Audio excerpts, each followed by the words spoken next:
Dito sa La Union, Sus Mariosep, Pakawanem. Yan, Ilocano po yun, ha? Ilocano po yun. Dito po sa La Union, dahil dito po sa La Union, sa Ilocos Region, Ilocano po kami. Ilocano po kami. Sus Mariosep, sa tumatakbo ngayon dito sa La Union po, Pakawanem. Una yan na po. Dito sa La Union, mag-iina hanggang sa apo, tumatakbo sa iba't ibang posisyon. Yung nanay galing sa pagka-barangay kapitan, tatakbo sa pagkabukal. Yung apo, tatakbo sa pagka-gobernador. Yung isang anak, tatakbo sa pagka-congressman. Yung isang anak, hindi pala niya anak ito. Yung kapatid pala ng tumatakbong congressman, kapatid sa ama, tatakbong alkalde. Yung isang kapatid na naman, tatakbong alkalde. Sa kabilang bayan naman yan. At isang kapatid, tatakbo rin para kongresista. Ang kalaban po nila, nito, yung kapatid ng ama nila, na si Manuling, kapatid niya, ang tatakbong gobernador, si Apo Mario Ortega. Si Apo Mario Ortega, kapatid ni Apo Pablo, natatakbong vice mayor din dito sa San Fernando, natatay po ng tatakbong congressman, ang kalaban po niya ay si Joy Ortega, ang kalaban po niya, incumbent congressman na si Paulo Ortega. Sino pa? Dito sa bansa San Fernando, hindi. Sa Bukal pala, nandyan pa yung pinsan nila. Pinsan. Itong si JJ Oros. Galing sa city yan. Pwede pa naman sanang tumakbong konsyal, pero mas gusto niya sa probinsya. Mas gusto niya maging Bukal. Dito sa local, dito sa San Fernando, sa pagkakonsihal, may tumatakbong Jimenez Oros. Nako, kamag-anak din yan. Pagkatapos, yung isang anak din ni Apo Mario Ortega, tatakbo rin na konsihal dito sa San Fernando. Abogada ata itong batang ito. At balita ko ay magaling daw na bata ito, abogada eh. Siyempre, abogada, makapag-abogada ka pa naman na ikaw ay bobo. Di ba? Hindi naman siguro. Maliban na lang ikaw ay si Mary Grace Piatos na abogada nga, nagiging abogaga naman. Itong si Mary Grace Piatos. Pagkatapos, sa pagkabukal, magkapatid ba itong mga nise? Si Chari at saka dito sa city, si Kyle ba yun? Magkapatid ba yan o magpinsan? Regardless, they are blood relatives. Anong choices natin ngayon dito? Anong choices natin? Ang sabi nila is a choice between lesser evil daw. Ewan ko kung sumasang-ayon po kayo dyan. Pero kung minsan nasa personal na pananaw po natin yan. Pero ang ating pinupunto po dito, hindi po ba nakakasuka at nakakarimarim, nakakahindik? Ano yung nakakarimarim? Nakakarimarim, karumal-dumal, mga ganun. Na sila rin ang nag-aaway eh. Sila rin ang naglalaban eh. Pero ang maganda po dyan sa pagkagobernador, may 4 ata tayong kandidato na pwede nating pagpilian. Dyan sa pagka-congressman naman, yung kalaban naman ni Yokap, Yokap kasi ang tawag ng mga ng mga ibang kabataan ngayon, kay dating gobernador Pakoy. Binaliktad lang yung pangalan, no? Naging Yokap.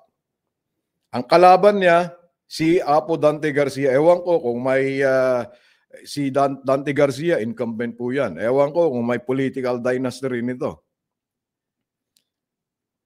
Ang kalaban po nila dyan sa ang kalaban ng Vice Governor, sino ba ang tatakbong Vice Governor ni Apo Mario? Si Buma, no? Oh, si Buma. Political dynasty rin yan. Bakit po? Hindi po ba yung mga si Buma, magkapatid yung kasalukuyang alkalde ng Aringay at Agoo? Oh, pagkatapos, yung dyan sa Bawang naman, ang katandem pala, pagkatapos pupunta tayo dyan sa Bawang, no? Ang katandem pala ni incumbent governor, yung dating kalaban nila, na minamalit po nila, na sinasabi nilang mamamatay tao. Itong Dumpit. Itong Dumpit. Itong Dumpit na tumatakbong vice-gobernador, asawa niya, yung tumatakbong mayora dyan sa Bawang. Sus Mariosep. Mapapakunot ulo ka talaga eh. Bakit po? Puro na lang ba ganito? Magkakamag-anak, magkakapatid, mag-asawa, magpinsan, ang mga tumatakbo. Hindi ba kayo naduduwal dyan? Hindi ba bumabaliktad ang sikmura ninyo dyan sa mga ganyang sistema? Walang pagpipilian? Sasabihin na naman ng mga ito, sigurado at tiyak yan, sasabihin na naman nila, bakit wala ba silang karapatan na tumakbo? Kasi gusto nilang manilbihan, gusto nilang magserbisyo. Kung talagang gusto ninyong magserbisyo, ba't kayo hindi magserbisyo dyan na lang sa Rotary Club? O kaya dyan sa Mason? O kaya dyan sa ano pa ba? Yung mga iba't ibang mga organisasyon. Lions Club, bakit hindi na lang kayo pumasok dyan? Para nang sa ganun makapagserbisyo kayo. Kung talagang serbisyo ang gusto ninyo, di pumasok kayo dyan sa mga organisasyon na yan. Kung talagang serbisyo ang layunin ninyo at talagang gusto ninyong makapagsilbi sa taong bayan. Pero I doubt kung tatanggapin naman kayo dyan sa mga organisasyon na yan. I doubt. Meron nga akong kakilala dyan. Meron nga akong kaibigan kasi marami tayong mga kaibigan na karpentero eh. Ang karpentero, boss ng mason yan. Di ba? Mas mataas ang karpentero kaysa sa mason eh. Di ba? Pero marami din tayong kaibigan ng mga mason. Balita po natin nung araw may nag-knock. Ang sabi nila mag-knock, kumatok. May kumatok daw diyan sa pintuan ng mason. Kaso, pagkatok pa lang, dead man na kaagad. Bakit? Hindi daw pwede sa kwalifikasyon sa pagkamason Hindi raw pwede sa pagkamason.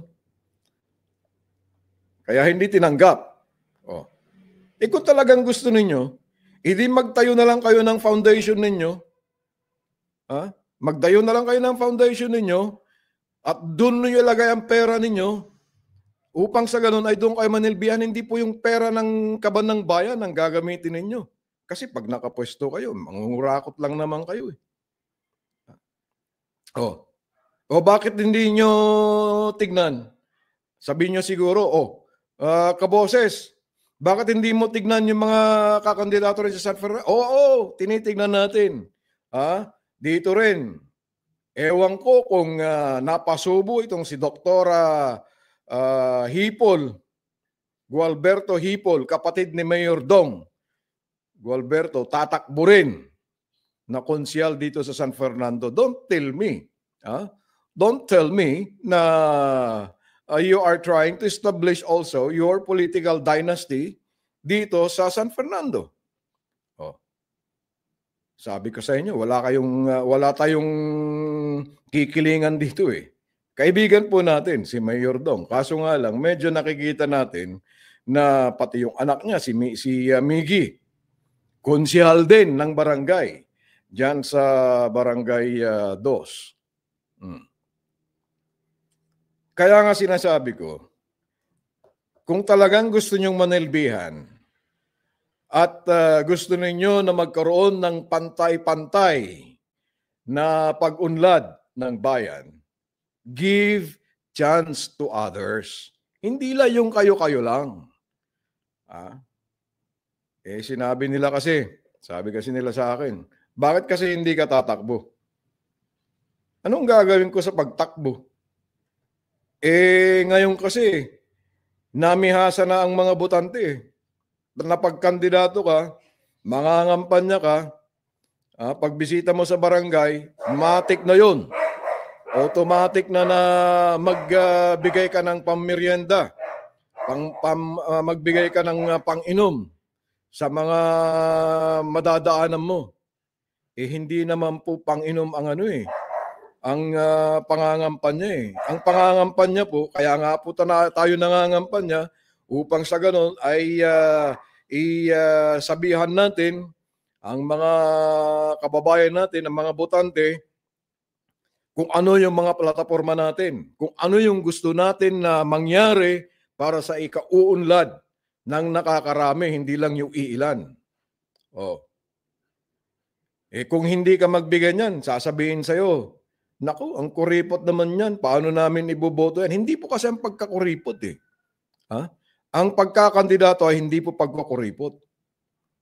Hindi po yun Ang issue po sana sa halalan, sa pangangampanya, kung ano yung mga social issues, kung ano yung mga kinaharap nating problema dito sa ating lipunan. Kaso hindi Ang basihan po kasi pera meron nga tayong alam na kandidato dyan. Mula nung before pa lang ng filing of candidacy, namimigay na ng pera paano ka ngayon lalaban sa mga ganyang klaseng kandidato na ang dami-daming pera, sangkatutak ang pera. Sangkatutak ang pera, pero wala namang trabaho. Wala namang legal na trabaho. Hindi mo naman nakitang nagtrabaho buong buhay niya. Saan sila kumukuha ng pera ngayon? Ngayon, sabihin natin, kung bakit napakakarumal-dumal at nakakasuka ang political dynasty. Tignan